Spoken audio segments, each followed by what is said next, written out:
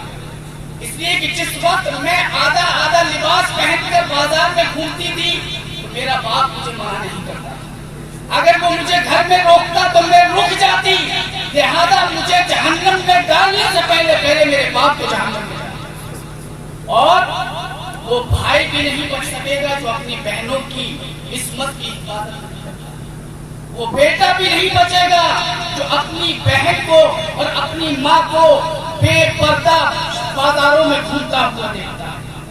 تو حضرات انہی باتوں کے ساتھ میں آپ سب سے گزارش کروں گا کہ رب تبارک و تعالیٰ کا فرمان ہے یا ایھا الذین آمنوا ادخلوا فی السلم کافہ, اے ایمان والو پورے اسلام میں داخل.